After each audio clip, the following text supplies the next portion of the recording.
Hello friends, welcome to सुख value education. आज मैं आपके सामने छठी कक्षा का अध्याय अक्षरों का महत्व के प्रश्न उत्तर पढ़ने जा रही हूँ। अक्षरों का महत्व। प्रश्न पहला, पाठ में ऐसा क्यों कहा गया है कि अक्षरों के साथ एक नए युग की शुरुआत हुई? उत्तर, अक्षरों की खोज के साथ एक नए युग की शुरुआत हुई। अब आदमी अपने हिसाब किताब को लिखकर रखने लगा, जिससे वह सभ्य कहा जाने लगा। आदमी के लिखना आरंभ करने से ही इतिहास का आरंभ हुआ और एक पीढ़ी के विचार दूसरे पीढ़ी तक पहुंचने लगे। इसी के साथ विकास गति तेज हुई। इस प्रकार एक नए युग की शुरुआत हुई।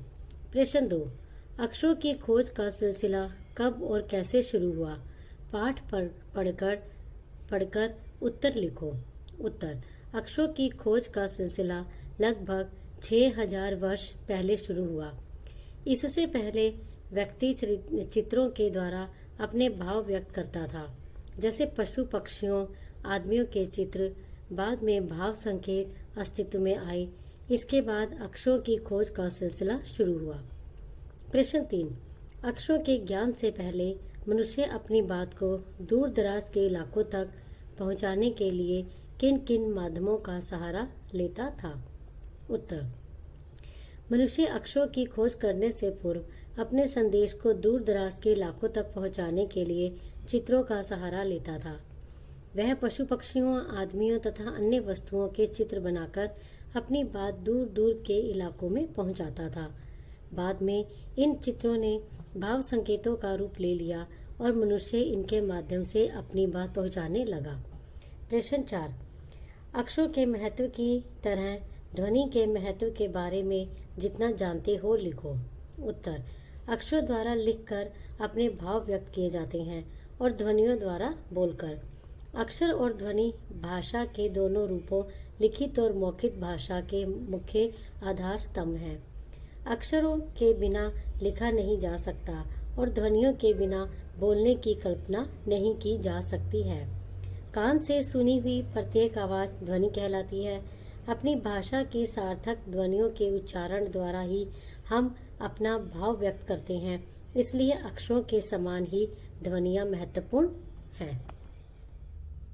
प्रश्न 5, हर वैज्ञानिक खोज के साथ किसी न किसी वैज्ञानिक का नाम जुड़ा होता है, लेकिन अक्षरों के साथ ऐसा नहीं है, क्यों?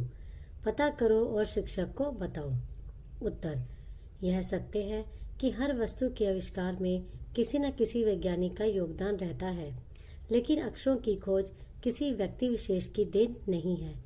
यह मानव जाति के सम्मिलित प्रयास का फल है।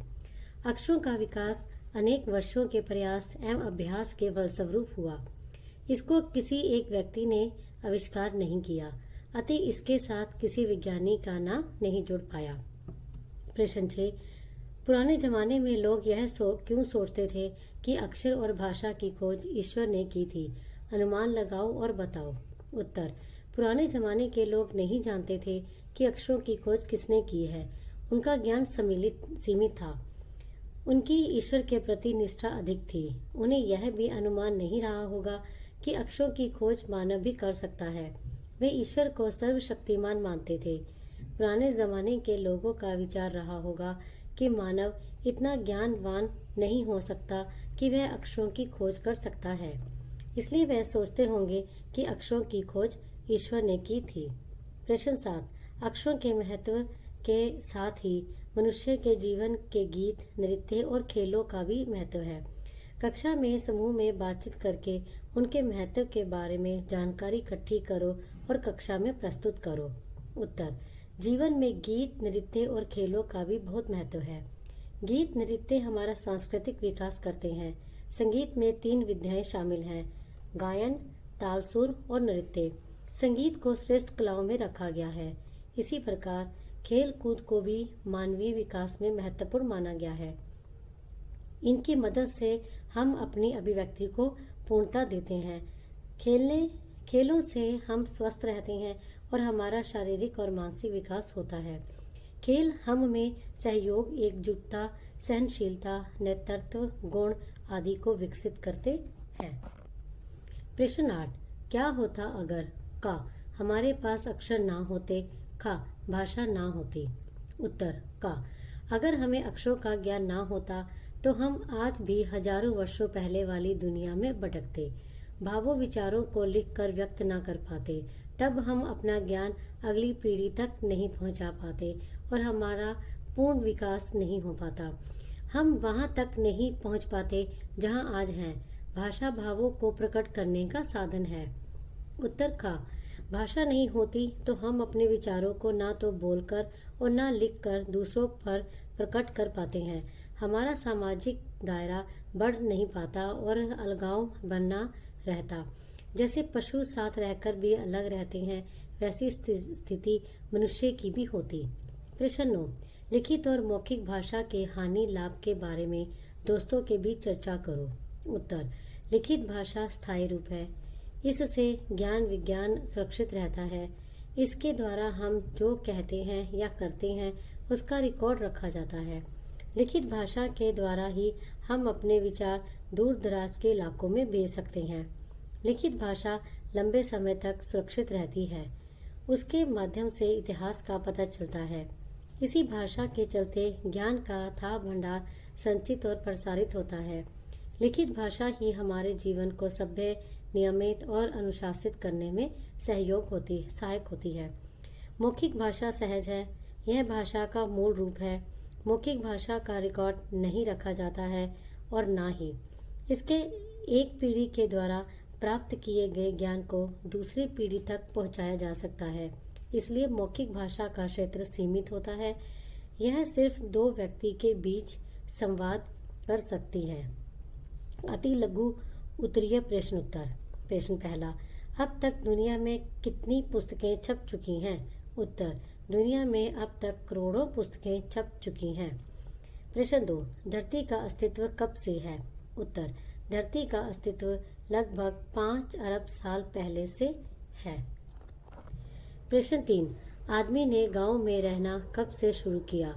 उत्तर, करीब 10 साल वर्ष पहले आदमी ने गांव में रहना शुरू किया।